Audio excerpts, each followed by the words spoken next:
अगर आपको लगता है कि स्ट्रेंजर थिंग्स सिर्फ एक काल्पनिक कहानी है, तो शायद आप गलत हैं। दुनिया के एक छोटे से इलाके के नीचे ऐसी अफवाहें हैं कि एक अंडरग्राउंड बेस मौजूद है, जहां इंसानों के साथ साथ कुछ और भी रहता था। ऐसी चीजें जिन्हें सरकार ने दुनिया से छुपा रखा है। ये है डुल्स बेस, शायद असल जिंदगी का अपसाइड डाउन।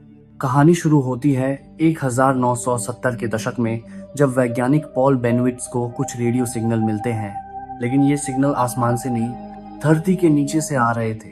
पॉल को यकीन हो गया कि डुल्स शहर के नीचे कोई ऐसी जगह है जहां कोई रहस्यमयी गतिविधि हो रही है, और ये गतिविधि इंसानों की नहीं थी।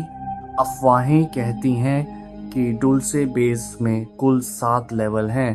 ऊपरी लेवल सामान्य रिसर्च के लिए बनाए गए थे, लेकिन नीचे जाते जाते सब बदल जाता है। लेवल 6 और लेवल 7 पर कहा जाता है कि इंसानों का डीएनए बदलकर हाइब्रिड प्राणी बनाए जाते थे, आधे इंसान आधे जानवर। कुछ लोग तो इन्हें डेमोगोर्गन जैसी असल मॉन्स्टर्स कहते हैं। 1979 में अचानक एक युद्ध छिड़ गया, सरकारी सुरक्षा कर्मियों और कुछ अजीब अज्ञात प्राणियों के बीच।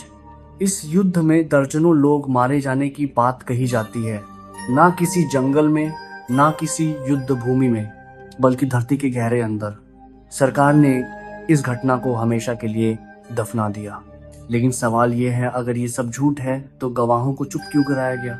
सच्चाई ये है, कोई आधिकारिक सबूत आज तक नहीं मिला।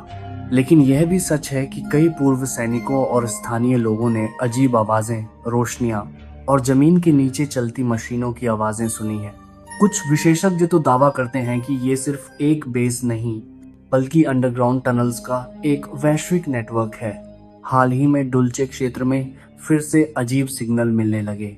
ड्रोन अचानक बंद हो जाते हैं, जानवर गायब होने लगते हैं, और रात को धरती के नीचे से अजीब रोशनी उठती दिखाई देती है। अगर बेस बंद हो चुका है, तो इसकी गतिविधियां आज भी क्यों जारी हैं? क्या डुल्से बेस हकीकत है या सिर्फ एक डर पैदा करने वाली कहानी? शायद सच्चाई कभी सामने ना आए, लेकिन इतना तय है, जहां सरकारें सच छुपाती हैं, वहीं कहानियां जन्म लेती हैं। और कुछ कहानियां बस कहानियां नहीं होती। और अगर मैं कहूँ, डुल्चे बेस अकेला नहीं है। ऐसे कम से कम 10 और बेस दुनिया में मौजूद होने की बात कही जाती है। अगर आप चाहते हैं कि मैं उन सभी का सच सामने लाऊं, तो कमेंट लिखें, वन मोर वीडियो मान भाई।